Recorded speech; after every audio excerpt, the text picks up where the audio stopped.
Yeah, hi there. These comments are for, I'm going to just use your initials DN. So you're giving some comments to Carla Alvarado. So you're saying that 81 is a super easy score to achieve. You just need to know a little bit about English and you'll get 80. Getting 100 is much more difficult. So I'm going to agree and disagree with what you're saying here.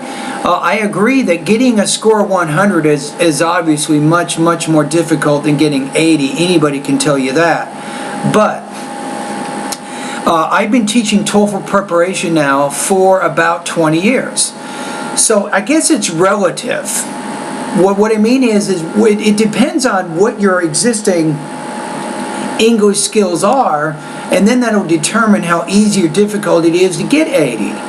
For example, I've had some of my students who were intermediate level in their English abilities. So on a scale of say 1 to 10, 10 being their native speaker and 1 being they're a beginner of American English, they're kind of around a 5. And that means when they took the TOEFL exam, their score was in the 40s, which means 43 or 44 out of 120. Now, if you're at that level, it is not easy to get 80, trust me.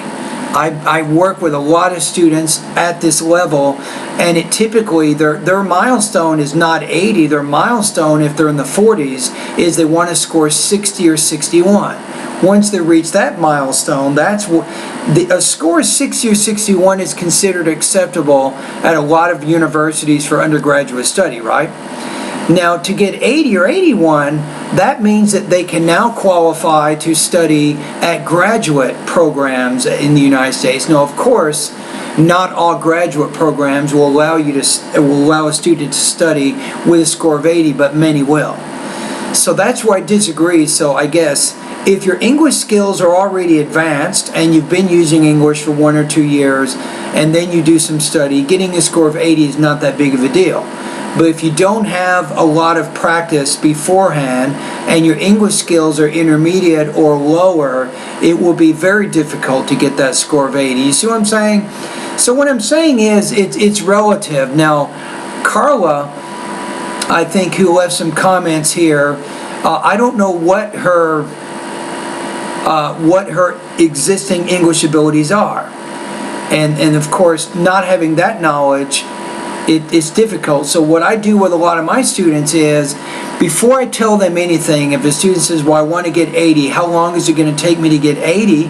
I can't really answer that question until I know what their current English abilities are. So I have my students, they'll take a full-length IBT practice test first, and once they get that score, if it's around 75 or 70, then I can say, okay, you probably need to study for about a month to reach that goal.